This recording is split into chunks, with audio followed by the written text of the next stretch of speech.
Bismillahirrahmanirrahim. Assalamualaikum warahmatullahi wabarakatuh. Perkenalkan, nama saya Emre Hadian Dikaji, biasa dipanggil Haji, dan di sini saya akan memberikan tutor mengenai mata kuliah manajemen data.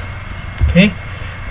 Untuk yang pertama itu mengenai teori database management system atau DBMS, yang mana itu mengandung apa itu database, apa itu entitas, atribut, lalu contoh software DBMS dan fase database lifecycle dan fungsi-fungsinya. Yang pertama, apa itu database? Database ialah kumpulan data yang disimpan secara sistematis di dalam komputer yang dapat diolah atau dimanipulasi menggunakan perangkat lunak, software, program, atau aplikasi yang menghasilkan informasi. Jadi gampangannya ini ialah kumpulan data yang disimpan secara sistematis di dalam komputer yang dapat diolah atau dimanipulasi menggunakan perangkat lunak atau software untuk menghasilkan informasi. Nah, untuk contohnya sendiri itu seperti data-data yang ada pada supermarket, data transaksi. Jadi bayangkan data transaksi supermarket A selama 1 minggu, berarti 7 hari. Pada hari pertama, data transaksinya dicatat semua, hari kedua catat, sampai hari ke-7. Nah, data-data tersebut dikumpulkan, dijadikan satu, itulah yang dimaksudkan dengan basis data atau database. Data-data yang tadi itu dikumpulkan menjadi satu, dan dia disimpan dalam suatu perangkat lunak atau software. Dan itu berguna bagi supermarket untuk melihat data transaksinya itu recordnya kayak gimana sih, historinya kayak gimana gitu, hari pertama kayak gimana, hari kedua kayak gimana, dan untuk melakukan cek stok itu lebih mudah itu. Jadi itu database ya. Lalu apa itu entitas? Entitas ialah objek yang mewakili sesuatu dalam dunia nyata dan dapat dibedakan antara satu dengan lainnya yang memiliki atribut. Nah, berhubungan sama ini. Oke, langsung ke atribut dulu. Atribut merupakan karakteristik dari entitas atau relationship yang menyediakan penjelasan detail tentang entitas atau relationship. Nah, entitas ya, objek yang mewakili sesuatu dalam dunia nyata dan dapat dibedakan. Contohnya bagaimana sih? Bayangkan pada ini supermarket terdapat entitas pegawai. Pegawai ini ialah dia mewakili, objek yang mewakili sesuatu dalam dunia nyata, dalam artian ya itu melambangkan pegawai gitu. Itu entitasnya, contohnya pegawai ya. Pegawai. Nah, pegawai ini dia memiliki karakteristik. Karakteristiknya contohnya yang paling unik ya, ID pegawai. Oke. Terus nama dan lain-lain. Nah, karakteristik dari pegawai inilah yang dinamakan dengan atribut. Oke. Dan ini objeknya ini dinamakan entitas. Ya, seperti itu ya. Lanjut. Sebutkan 3 contoh software DBMS. Oke. Ini yang umum ya, yang sering digunakan: Oracle DBMS, Microsoft SQL Server, serta MySQL. Sebenarnya banyak lagi. Ya, contohnya yang 3 seperti ini aja. Sebutkan fungsi DBMS, mengontrol redundansi. Apa sih redundansi ini? Redundansi ini potensi dari data tersebut itu tergandakan atau terduplikasi. Dan ini sering terjadi ketika kita menggunakan pemrosesan data menggunakan cara tradisional. Contohnya kayak di toko-toko biasa, itu mencatat transaksinya dengan kertas, menggunakan kayak gitu. Dan ketika waktunya setoran, selama mungkin periode yang ditentukan itu 1 minggu ya. Dan ketika melakukan setoran, ternyata ada data yang ganda lah. Ini kok ada 2 gitu, bingung kan? Jadi untuk pemrosesannya juga bingung. Itulah yang dinamakan dengan redundansi. Contohnya juga, contoh lain, pada tabel identitas atau mungkin tabel siswa terdapat 2 nama yang sama, Amrullah dengan Amrullah, namun dengan biodata yang berbeda, dengan identitas yang berbeda, seperti itu. Hal tersebut itu biasanya sering karena pemrosesan data itu sama pencatatan menggunakan cara tradisional. Jadi redundansi ini artinya duplikasi data ya. Mengontrol redundansi yang dalam artian dengan database, kemungkinan redundansi ini dapat ditekan dan memecahkan masalah lingkungan file tradisional tentunya ya, karena sudah menggunakan perangkat lunak seperti itu dan software-software pembantu seperti ini. Mengontrol keamanan data dan memisahkan program dan data. Lalu sebutkan database life cycle-nya. Ya, di sini mungkin nanti kalian tinggal mengartikan atau mencari ini nih tentang apa sih pengertiannya gitu. Gambarannya ini ngapain aja gitu. Yang pertama ada database initial study, database design, implementation and loading, testing and evaluation, operation, dan maintenance and evaluation. Oke, lanjut. Ya, perkenalkan, nama saya Syaputra Syahrir dan saya akan menjelaskan soal nomor 2. Seperti yang telah kita ketahui, BPM adalah suatu metode yang berguna sebagai penyelaras aspek-aspek perusahaan, sedangkan BPR adalah perancangan kembali proses bisnis secara radikal. Soal yang A. Buatlah flowchart dari proses pemesanan tiket bioskop secara konvensional. B. Setelah dilaksanakan BPR, ternyata pembelian tiket melalui aplikasi daring lebih diminati oleh masyarakat. Maka buatlah flowchart BPR untuk pemesanan tiket bioskop secara daring. Sebelum kita mulai membuat flowchart, perlu diketahui beberapa simbol-simbol yang kita perlukan. Yang pertama itu, yang oval ini digunakan sebagai penanda start dan finish dari suatu flowchart. Untuk persegi panjang itu menandakan sebuah proses dan belah ketupat menandakan decision atau sebuah keputusan. Ya, kita mulai aja. Yang pertama dari start. Setelah itu biasanya kan kalau kita mau nonton bioskop itu kita harus datang dulu ke bioskopnya. Setelah kita datang ke bioskop, kita akan memilih apakah ada film yang ingin ditonton pada saat yang tepat. Jika tidak, kita akan mengulangi proses datang ke bioskop. Dan jika iya, kita akan melanjutkan ke proses berikutnya, yaitu mengantri. Setelah mengantri, apakah terdapat tempat duduk yang tersedia dan diinginkan? Jika iya, pelanggan akan membayar tiket tersebut dan petugas akan mencetak tiket. Setelah itu finish. Ya, untuk mata kuliah manajemen data ini kebanyakan jawabannya itu subjektif, yaitu tergantung dari kreativitas kita. Namun kreativitas tersebut harus dibatasi dengan beberapa aturan yang dibuat oleh soal. Untuk yang B, flowchart BPR untuk pemesanan tiket bioskop secara daring. Ya, seperti yang tadi kita mulainya dari yang oval merah ini, mulai dari start.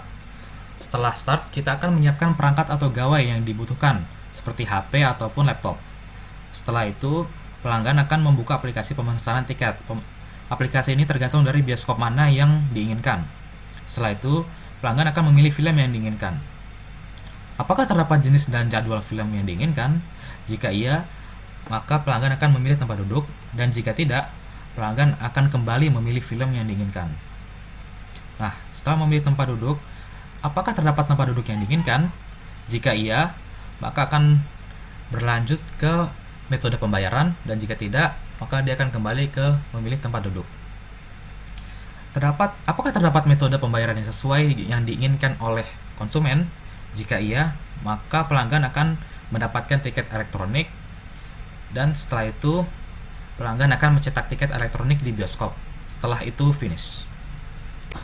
Untuk nomor 3, diberi beberapa kasus, dan kita harus menemukan relationship dari hal-hal di bawah tersebut. Yang pertama, satu mobil hanya memiliki satu plat nomor. Kita harus identifikasi dulu. Pertama, ada satu mobil hanya memiliki satu plat nomor. Berarti relationship-nya adalah one to one karena satu mobil memiliki satu plat nomor. Nah, setelah itu, di samping pekerjaannya sebagai karyawan bank, Badu adalah broker dalam bidang properti. Kita identifikasi lagi. Badu itu berarti hanya satu orang kan? Setelah itu, Badu memiliki beberapa pekerjaan, yaitu karyawan bank dan broker bidang properti. Berarti relationship-nya adalah one to many. Yang ketiga, mahasiswa TELU memilih beberapa mata kuliah yang mereka inginkan. Mahasiswa TELU ini dalam konteksnya adalah seluruh mahasiswa Telkom University, berarti many. Mahasiswa TELU memilih beberapa mata kuliah, berarti many juga kan? Oleh sebab itu, relationship-nya adalah many to many. Yang terakhir, Dika memilih Universitas Indonesia dan Institut Teknologi Bandung sebagai kampus tujuannya melalui UTBK. Ini kasusnya sama seperti yang Badu tadi. Dika itu one, dan Universitas Indonesia dan Institut Teknologi Bandung itu many. Berarti relationship-nya adalah one to many. Soal nomor 4. Jelaskan bagian teknologi sebagai pilar BPM. Seperti yang telah kita ketahui, terdapat 3 pilar BPM, yaitu proses, people, dan teknologi. Nah, kita akan menjelaskan perannya teknologi ini. Teknologi dapat meningkatkan efektivitas dan efisiensi melalui pembangunan otomatisasi sistem mengubah data yang dulunya berbentuk fisik menjadi digital agar mudah diproses. Kata kuncinya itu di meningkatkan efektivitas dan efisiensi. Nomor 5. Jelaskan alasan mengapa perusahaan harus menggunakan BPR. Perusahaan akan menggunakan Business Process Reengineering sebagai solusi untuk meningkatkan kinerja suatu organisasi. Peningkatan kinerja tersebut diharapkan akan menghasilkan output yang lebih baik daripada proses bisnis yang sebelumnya yang menggunakan teknologi konvensional. Soal nomor 6. Diberi sebuah kasus, yaitu dana membeli cincin kawin. Pada cincin tersebut, terdapat beberapa spesifikasi seperti jumlah karat, berat, nomor seri, dan ukuran jari. Identifikasilah unsur-unsur yang terdapat pada kalimat tersebut dan kelompokkan berdasarkan entitas, relasi, dan atribut.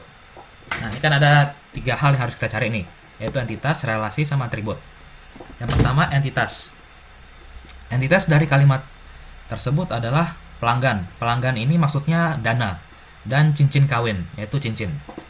Relasinya, hubungan antara dana dan cincin kawin ini adalah dana membeli cincin kawin, berarti relasinya adalah membeli. Sedangkan untuk atribut pada masing-masing entitas, untuk si pelanggan atau dana, terdapat nama pelanggan saja. Sedangkan buat cincin, terdapat atributnya seperti jumlah karat, berat, nomor seri, dan ukuran jari. Soal nomor 7. Buatlah data dictionary yang terdiri dari pegawai hotel, kamar hotel, dan pelanggan. Beri minimal 4 atribut pada masing-masing entitas tersebut. Nah, seperti sudah saya jelaskan sebelumnya, untuk manajemen data ini jawabannya bisa subjektif, yaitu berdasarkan perspektif kalian masing-masing. Namun, perspektif itu tidak boleh sampai melanggar ketentuan-ketentuan yang telah diberikan. Contohnya, untuk entitas ini terdapat 3 entitas, yaitu pegawai hotel, kamar hotel, dan pelanggan. Dan pada masing-masing entitas tersebut terdapat minimal 4 atribut. Anda bisa memberi 5 kah atau 10 misalnya, boleh, asal tidak boleh kurang dari 4. Nah, untuk DDS itu sendiri terdapat beberapa kolom. Yang pertama itu kolom entitas, setelah itu ada data elemen atau atribut yang terdapat pada entitas tersebut, tipe dari datanya tersebut, panjang data, primary key atau foreign key dari data tersebut, null atau not null. Nah, null atau not null ini adalah indikator bahwa data tersebut boleh diisi atau tidak. Untuk not null itu tidak boleh tidak terisi, sedangkan null boleh tidak terisi. Format ini contoh penulisan dari data elemen tersebut. Description adalah deskripsi dari formatnya, dan example adalah contoh dari format tersebut. Yang pertama, entitasnya itu pegawai hotel. Terdapat beberapa atribut dari data dari entitas ini, yaitu ID pegawai, nama pegawai, tempat tanggal lahir pegawai, dan alamat pegawai. Untuk tipenya semuanya varchar kecuali yang date. Varchar sendiri adalah gabungan antara angka dan huruf. Untuk date itu mengindikasikan tanggal.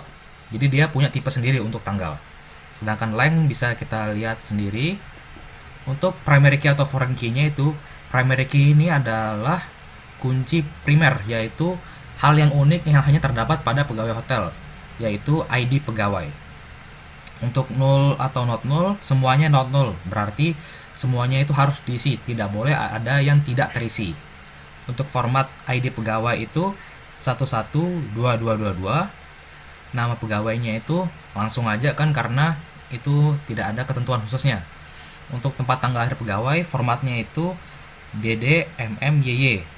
Sedangkan untuk alamat pegawai yaitu sama seperti nama tadi. Untuk deskripsi formatnya, yang pertama, 11 itu menandakan nomor divisi dari pegawai tersebut. Sedangkan 2222 itu urutan anggotanya yang keberapa. Contohnya itu 43 1200. Ini 43 ini dua angka pertamanya itu menunjukkan nomor divisi. Kalau dalam contoh ini saya mengindikasikan bahwa 43 itu sebagai HR misalnya, human relationship. Sedangkan 1200 itu anggota yang ke 1200 dari HR tersebut. Nah, untuk example yang nama seperti biasa, nggak ada ketentuan khususnya, langsung aja nama bisa ditulis.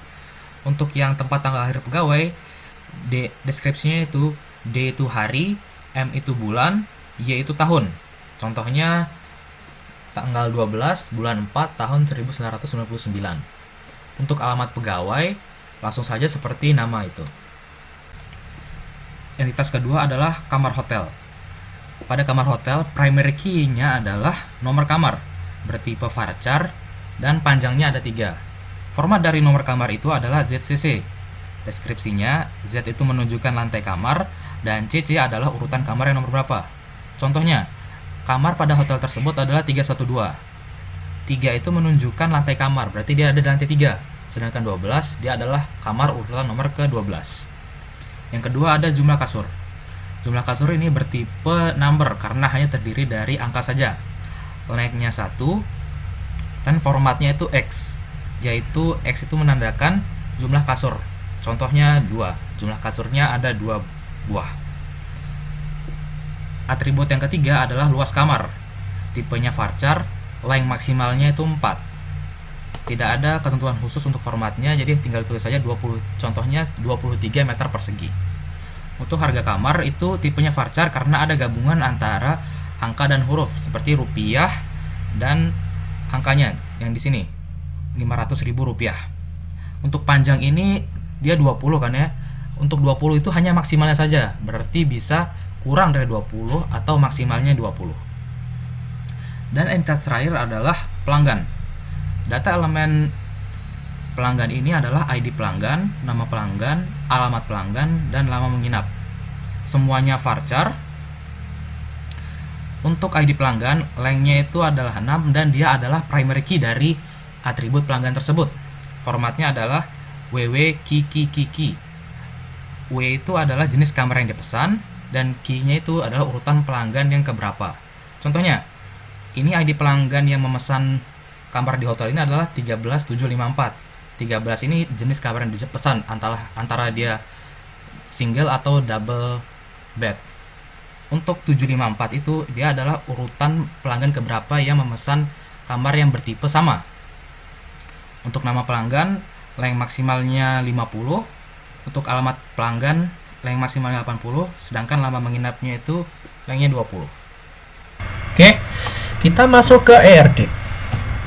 Di sini ada ERD staff ya, dan dia itu berelasi dengan dirinya sendiri, staf mengepalai staf, lalu dia berelasi dengan entitas tanggungan. Ini entitas ya, dan ini atributnya. Ya, oke. Lalu apa sih? Kenapa kok ada garis seperti ini? Ada garis 2 gini? Apa bedanya garis 2 dengan yang biasa gini? Oke, saya akan jelaskan nanti. Yang pertama, tentukan dan jelaskan pengertian dari atribut key, composite, derivatif, dan multivalue. Lalu tentukan dan jelaskan strong dan weak entity, entitas yang kuat dan entitas yang lemah. Tentukan dan jelaskan unary dan binary relationship-nya. Oke. Mungkin kalian semua sudah mengenal ya, apa itu atribut key, atribut kunci, atribut komposit, entitas kuat, entitas lemah, dan unary dan binary dan ternary relationship. Ya, kita langsung saja. Key atribut, satu atau beberapa atribut yang mempunyai nilai unik sehingga dapat digunakan untuk membedakan data pada suatu baris atau record dengan baris lain pada suatu entitas. Nah, jadi di sini yang dinamakan atribut kunci ialah atribut yang berfungsi sebagai lencana pembeda antara entitas satu dengan entitas yang lainnya. Oke. Contohnya di sini mungkin agak sulit ya. Kita coba bikin entitas baru. Contoh ya, customer. Kita bikin ini ya, maaf jelek. Dan di sini dia terdapat ID customer, terdapat nama juga, nama underscore customer ya. Ini saya pakai mouse jadi gini aja. Di sini contohnya, dia itu atribut kunci ialah yang membedakan, yang unik, yang biar entitas tersebut bisa diidentifikasi. Contohnya ya, misalkan kita menjadikan nama staff itu sebagai atribut kunci. Apakah bersifat unik? Jawabannya tidak. Karena di sini mungkin ya, ada nama customer yang sama dengan nama staff. Dari mana segi uniknya? Tidak ada. Oleh karena itu kita menggunakan ID staff. Yang mana kan biasanya formatnya tuh berupa angka digabungkan dengan huruf gitu. XX ini contohnya, ini tuh angkanya, terus ini 3 karakter. Nah, itu dia melambangkan ID staffnya gitu. Dan ini unik, bisa dijamin bahwa ID ini nggak sama gitu. Ada ID customer dan ID staff itu dia benar-benar bisa dibedakan. Beda ceritanya dengan nama tadi. Ada kemungkinan nama staff dengan nama customer itu sama. Oleh karena itu nggak unik, dan yang unik ini ID. Oke, semoga bisa dipahami. Lalu yang selanjutnya ya ini atribut komposit. Apa sih atribut komposit ini? Atribut komposit ialah atribut yang terdiri dari beberapa atribut yang lebih mendasar. Nah, oke, mungkin ingat penjelasannya bingung, gini aja. Atribut komposit itu atribut, singkatnya ya, atribut yang bisa dipecah menjadi atribut yang lebih dasar. Nih, contoh nama. Nama itu bisa dipecah menjadi nama depan, nama belakang, dan kalau kalian pengen bisa juga dipecah menjadi nama tengah. Jadi atribut yang benar-benar bisa dipecah gitu. Oke. Gitu sih. Terus atribut derivatif. Oke, derivatif itu atribut apa sih? Atribut derivatif itu ialah atribut yang dihasilkan dari atribut lain. Contohnya, kita dapat menghasilkan umur staff. Ini bisa dilihat ya, ini garisnya patah-patah, itu yang menandakan dia atribut derivatif. Ini dapatnya dari mana kira-kira? Bisa diturunkan dari TTL staff. Bedanya apa sih dengan ini? Kalau ini kan lebih dipecah, nama ya tetap konteksnya nama gitu. Sedangkan ini kan tempat tanggal lahir, kita bisa membuat atribut berdasarkan atribut ini. Atribut barunya namanya umur, karena kan tempat tanggal lahir itu kita bisa ngukur umur dari ini TTL gitu. Itu jadi atribut yang diturunkan dari atribut lain. Lalu yang selanjutnya atribut multi-value. Atribut multi-value ialah atribut yang terdiri dari sekumpulan harga untuk suatu entitas tertentu. Jadi singkatnya atribut multi-value itu ialah atribut yang isinya itu kemungkinan bisa lebih dari satu. Contohnya staff di sini. Staff itu memiliki telepon ya yang pasti. Mungkin kita juga lah, kita kerabat kita mungkin atau kita sendiri itu memiliki nomor telepon lebih dari satu, dual SIM card. Itulah yang dinamakan atribut multi value, di mana atribut itu isinya bisa lebih dari satu. Nomor teleponnya ada nomor telepon yang khusus buat kantor, buat kolega, buat rumah gitu. Lalu kita jelaskan mengenai entitas yang strong sama weak, kuat sama lemah. Apa yang dimaksud dengan strong dan weak itu? Yang pertama, strong entity ialah entitas yang keberadaannya tidak bergantung pada keberadaan entitas yang lainnya. Sedangkan weak yang keberadaannya sangat bergantung pada entitas yang lainnya. Nah, contoh dalam kasus ini, entitas yang kuat ialah entitas staff, karena dia berdiri sendiri. Nggak ada entitas tanggungan pun dia dapat berdiri. Nah, sedangkan entitas tanggungan ini ialah entitas yang weak. Kenapa lemah? Karena tiap staff itu pasti memiliki tanggungan. Dan kalau nggak ada staff, ya ini nggak ada weaknya. Entitas tanggungan ini bakalan nggak ada kalau nggak ada entitas staff. Seperti itu. Lalu jelaskan unary dan binary relationship. Oke. Unary relationship adalah relasi di mana entitas yang terlibat itu hanya satu, sedangkan binary ialah melibatkan dua entitas. Seperti itu ya. Contohnya yang melibatkan unary atau satu entitas saja, ini staff mengepalai staff ya. Di sini kan dia berelasi dengan dirinya sendiri. Staff mengepalai staff. Dalam artian ada kepala staff, seperti itu. Kalau yang binary bagaimana? Binary ialah relasi antar dua entitas. Contohnya staff memiliki tanggungan atau staff melayani customer nih, bisa contohnya ya. Ini belum saya buat ya. Seperti itu. Lalu yang ternary ada juga relasi yang melibatkan tiga entitas. Contohnya ya nanti ada customer, staff, dan tanggungan. Nomor 9. Buatlah enhanced entity relationship model dari kasus di bawah ini. Setiap orang di dunia memiliki identitas kependudukan untuk membedakan antara satu dengan lainnya. Setiap orang juga dapat bekerja sesuai pilihannya, apakah bekerja di pemerintahan, bank, ataupun perusahaan. Setiap instansi yang telah disebutkan tadi pasti memiliki ID dan nama yang sudah pasti berbeda tugas dan fungsi. Orang yang bekerja di masing-masing instansi tersebut setiap akhir bulan akan menerima gaji yang jika dikumpulkan dapat membeli kendaraan berupa mobil atau motor. Setiap kendaraan memiliki karakteristik yang berbeda-beda, seperti ID kendaraan, nama kendaraan, harga, nomor lisensi, muatan untuk motor, dan beban untuk mobil. Jika membeli kendaraan, pasti tercantum jenis kepemilikan dan tanggal pembelian pada STNK. Setelah dibeli, kendaraan tersebut akan diantar oleh petugas showroom ke rumah pembelinya. Petunjuk untuk mengerjakan cerita di atas adalah warna ungu untuk entitas, merah untuk atribut, dan biru untuk relasi. Pertama-tama, kita identifikasi dulu entitasnya. Entitasnya adalah perusahaan, bank, pemerintahan, orang, kendaraan, motor, dan mobil.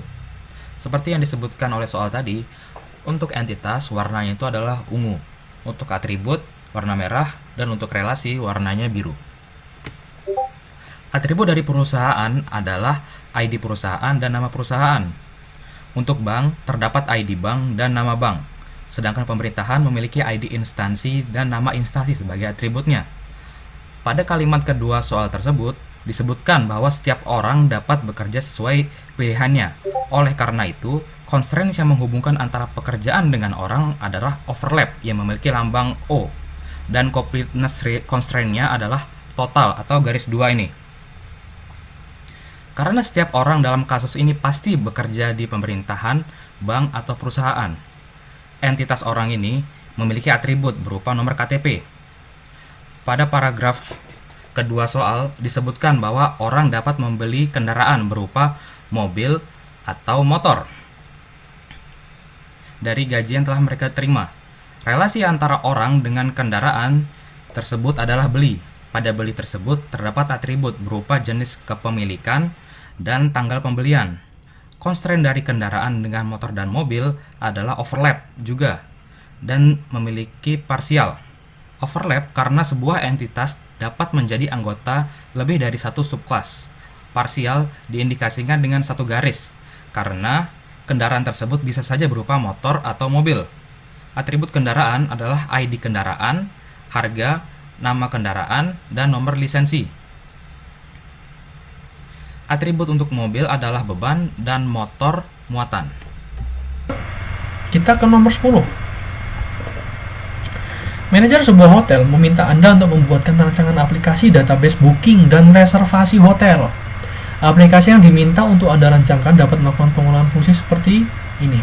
Yang pertama, booking hotel bisa dilakukan melalui telepon dan internet. Data yang harus disimpan adalah data pribadi calon customer yang akan menginap, kapan akan menginap, berapa lama akan menggunakan hotel, berapa orang yang akan menginap. Pihak hotel akan mencatat data tersebut dan mengalokasikan pada kamar tertentu di hotel tersebut. Oke. Jadi ketika membaca studi kasus seperti ini, yang perlu diperhatikan itu ialah kita menentukan entitasnya, sama kita menentukan atributnya. Di sini ini sebenarnya kalau menyusun ERD, kita ini kan soalnya tentang ERD ya. Kalau menyusun ERD itu sebenarnya nggak ada acuan kayak misalnya yang paling benar itu A, B, karena kembali lagi ini lebih ke desain. Jadi tergantung pemahaman dan desain dari kita sendiri. Tapi kalau misalnya udah ditentukan dengan soal, kurang lebih minimal harus mengikuti soal tersebut agar benar. Dalam kasus ini mungkin kita dapat ini ya, customer dijadikan sebagai entitas. Lalu untuk atributnya mungkin durasi menginap, durasi menginap, lalu berapa kapasitasnya orang yang menggunakan hotelnya, seperti itu ya. Lalu untuk ruangan, ruangan mungkin bisa jadikan entitas. Hotel memiliki banyak jenis ruangan, ada yang single, twin, deluxe, executive, dan president suite. Hotel juga memiliki beberapa fasilitas hotel. Nah, ada fasilitasnya seperti ruang meeting, ballroom, dan olahraga. Setiap kondisi dari setiap ruangan itu harus dicatat. Nah, setiap kondisinya itu harus dicatat dan status ketersediaan ruangan pun harus dicatat. Jadi status tersedia atau enggaknya itu juga harus dicatat. Dan itu mungkin masuk ke atribut. Status ketersediaan ruangan mungkin namanya. Dari entitas ruangan.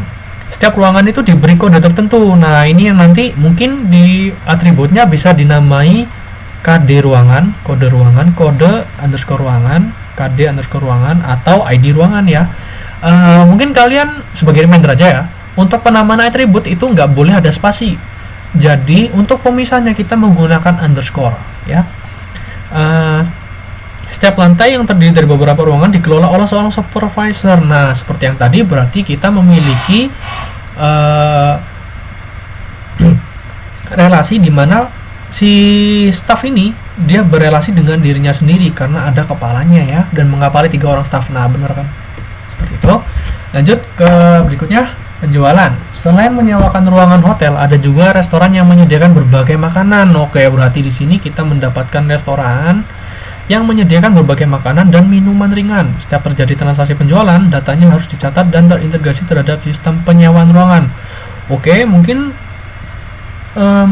ini harus terintegrasi ya semuanya ya, agar terbentuk KRD. Jadi mungkin ini setiap terjadi penjualan, transaksi yang terlakukan penjualan itu harus terintegrasi dengan penyewaan. Lanjut ke reservasi hotel.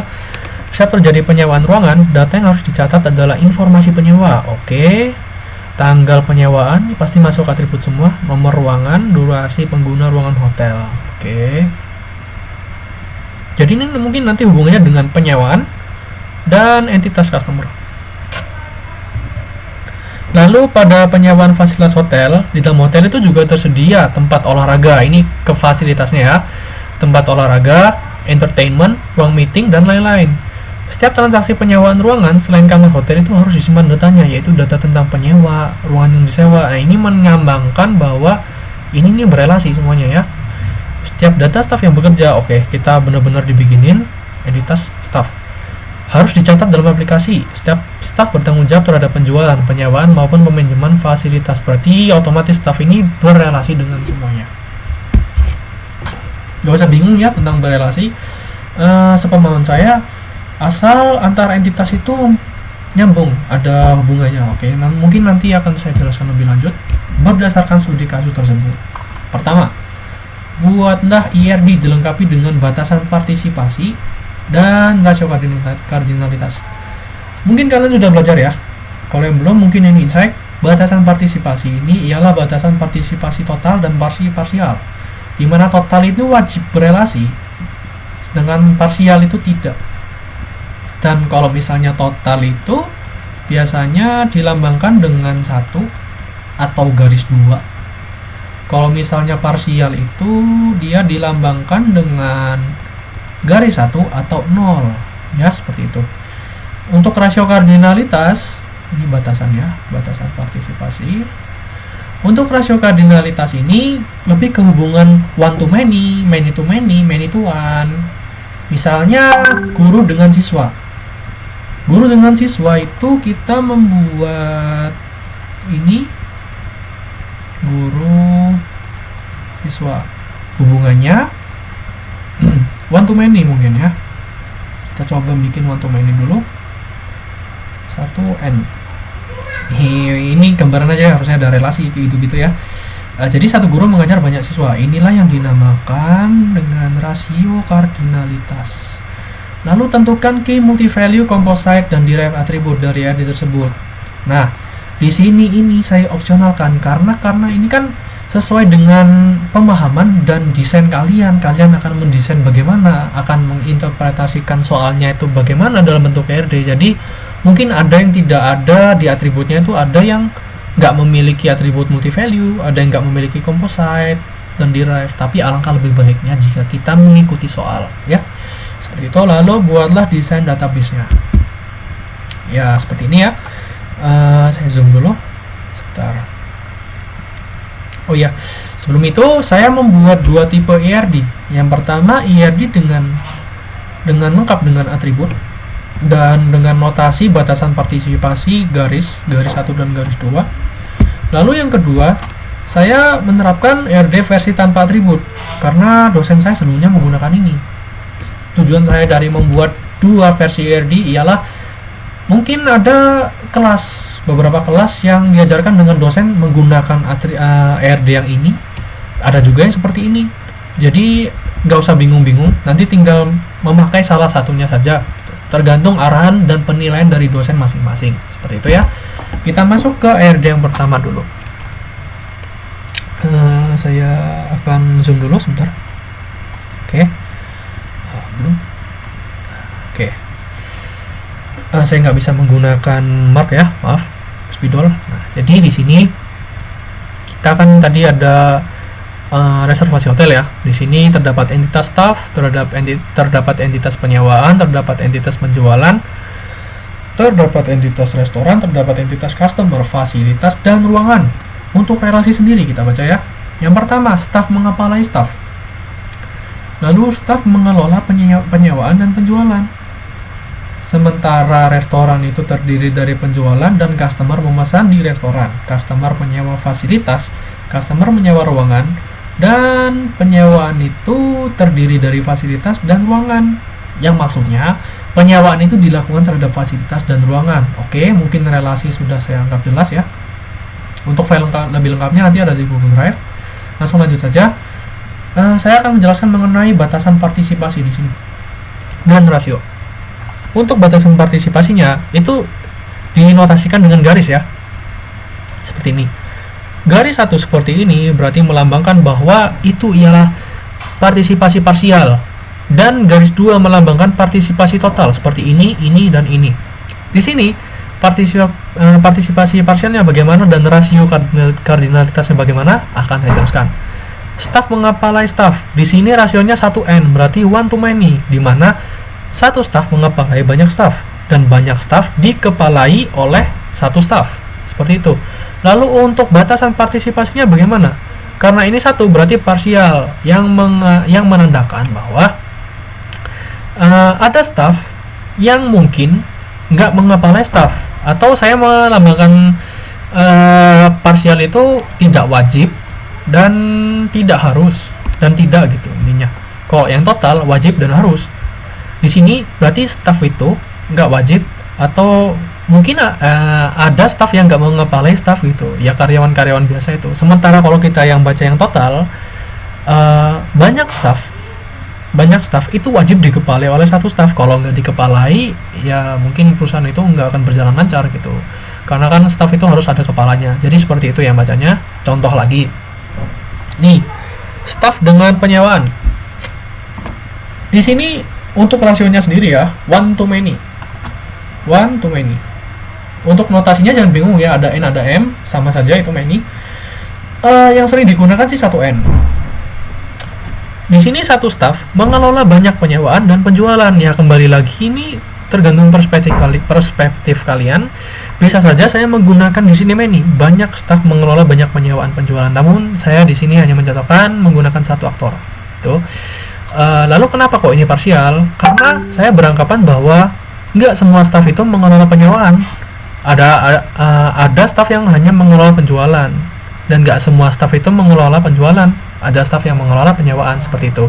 Sedangkan kenapa kok penyewaan dan penjualan ini dua garis yang mengartikan partisipasi total? Karena penjualan dan penyewaan ini wajib dikelola oleh staf, wajib diurus oleh staf.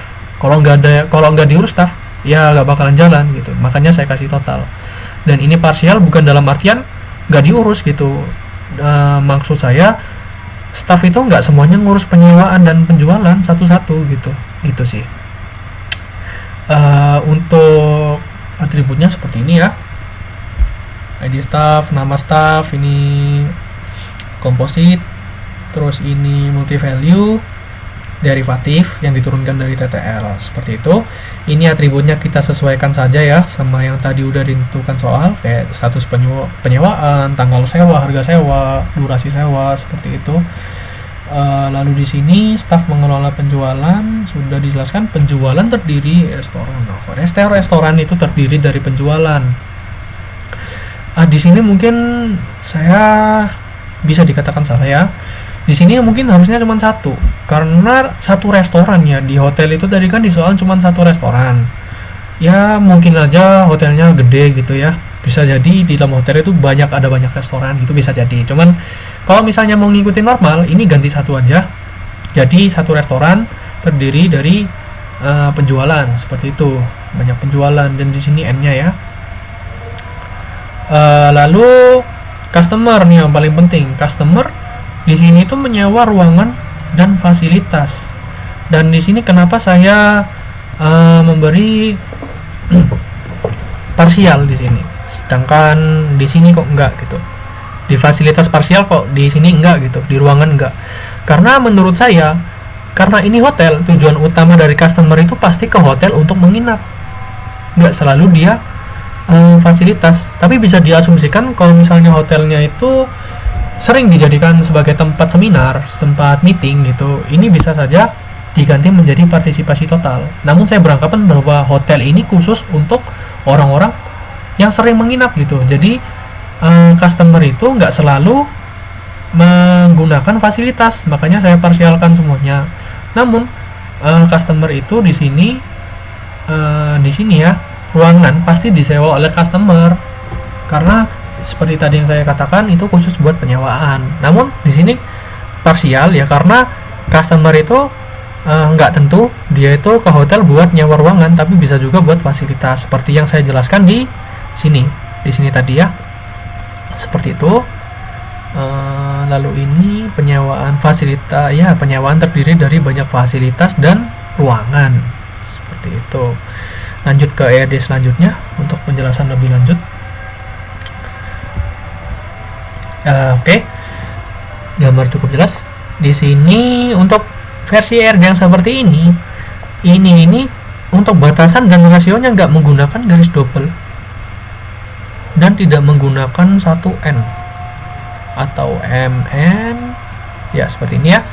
Namun kita di sini menggunakan format 1 titik-titik ya, ini lanjutnya ini antara 01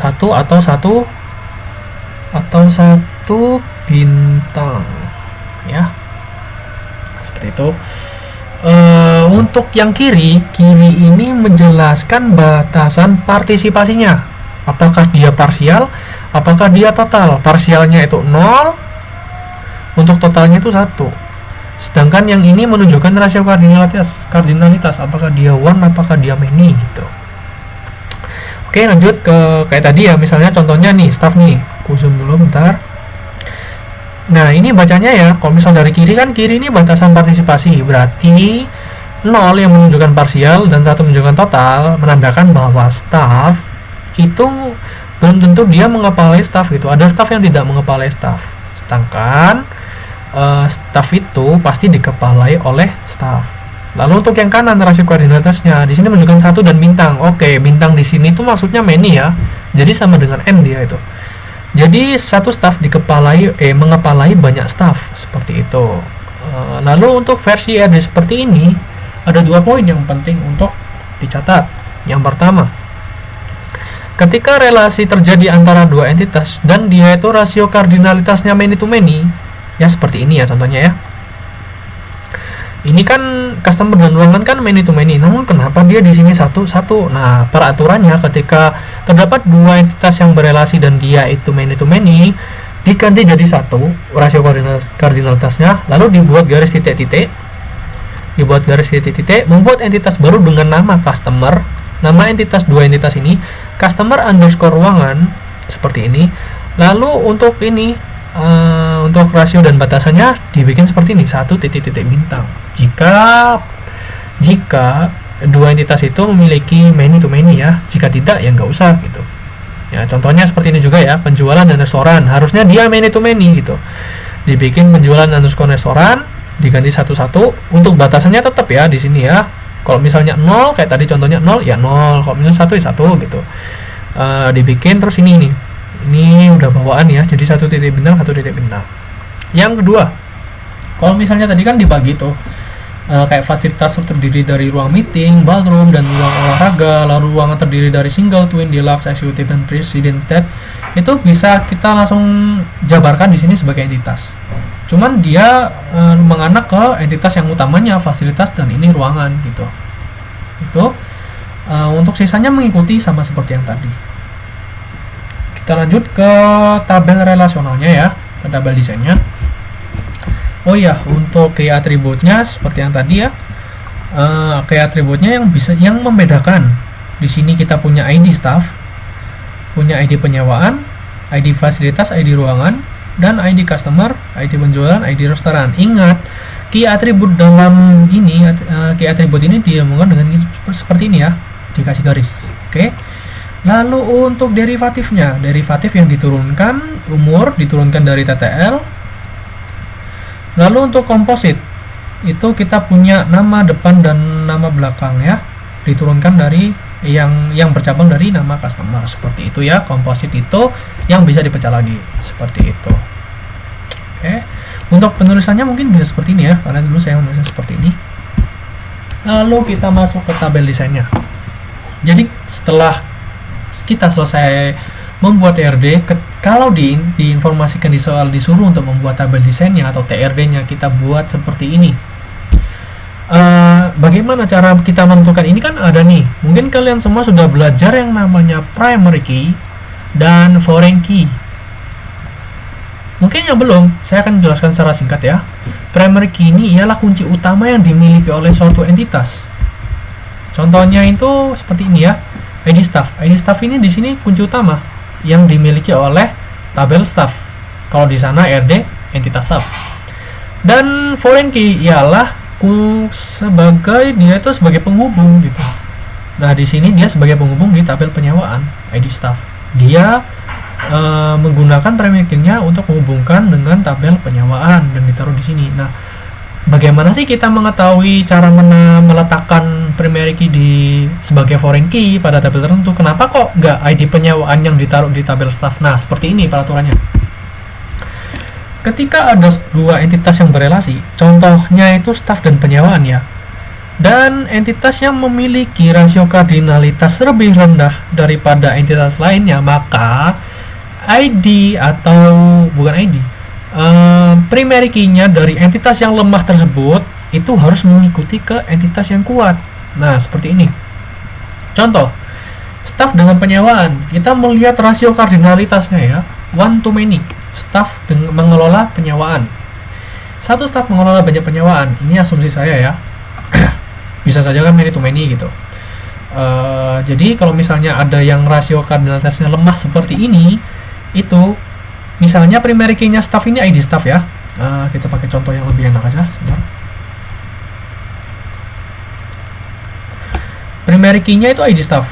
Dan ini penyewaan. Karena ini lemah, karena ini one, sedangkan ini rasionya many, berarti ID staff ini harus pindah ke entitas penyewaan, atau kalau misalnya di tabel penyewaan sebagai foreign key, sebagai kunci yang menghubungkan antara staff dengan penyewaan, seperti itu.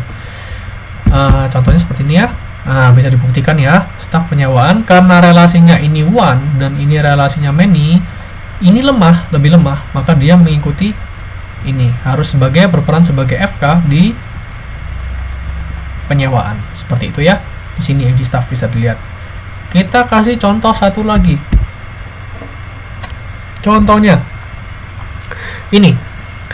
Penyewaan itu terdiri dari banyak ruangan. Nih ya, satu to many. Berarti ID dari penyewaan ini harus berperan, yang tadinya PK di sini ya, dia tetap sebagai PK, cuman dia ada di sini ditambahin baru lagi sebagai foreign key ID penyewaan. Dia berperan sebagai penghubung antara entitas penyewaan dan ruangan. Kalau di sana tabel penyewaan dan ruangan, kita buktikan ya. Di sini berarti ID penyewaannya harusnya ada baru lagi di tabel ruangan. Kita cocokkan ya, penyewaan dan ruangan. Nah, seperti ini ya, kita lihat ID penyewaan dia berperan sebagai foreign key di tabel ruangan, kurang lebih seperti itu. Dan sisanya itu ngikutin seperti peraturan tadi. Intinya entitas yang lemah itu primary key-nya berperan sebagai foreign key di entitas yang kuat atau tabel yang kuat. Lalu bagaimana jika kita menghadapi hal seperti ini? Bagaimana kita menulisnya ya? Seperti ini. Lalu seperti ini. Oke. Karena ini entitas baru, ya udah kita bentuk tabel baru. Tabel barunya namanya mana tadi ya?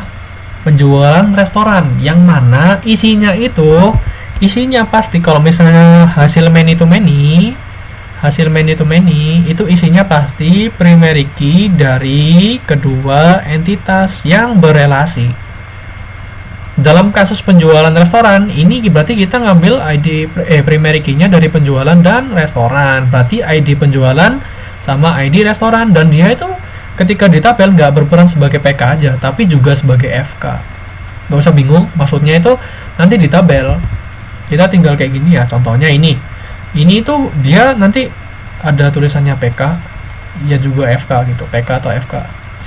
Dia selain dia berperan sebagai kunci utama, dia juga berperan sebagai foreign key karena dia menghubungkan antara entitas penjualan dan restoran. Ya, semoga paham. Lalu untuk yang selanjutnya itu ada ruang meeting, ballroom, olahraga, dan ini seperti ini ya. Ini bagaimana menulisnya ya? Kita bikin entitas saja baru. Contohnya ya ruang meeting. Kita bikin entitas baru, cuman kita hanya memasukkan primary key-nya saja sebagai pengidentifikasi gitu. Kalau misalnya kita menggunakan ERD yang ini, itu nggak usah ditulis sebenarnya karena dia itu masuk ke jenis ruangan. Jenisnya apa gitu. Kalau kita menggunakan ERD yang ini, kita menggunakan ini seperti ini gitu. Sama halnya dengan President Suite gitu. Single twin yang deluxe eksekutif sama. ID-nya tetap karena dia itu mengambil dari ID karena dia berpatok pada satu entitas, berarti kan butuh ID sebagai penghubung gitu. ID-nya sebagai PK.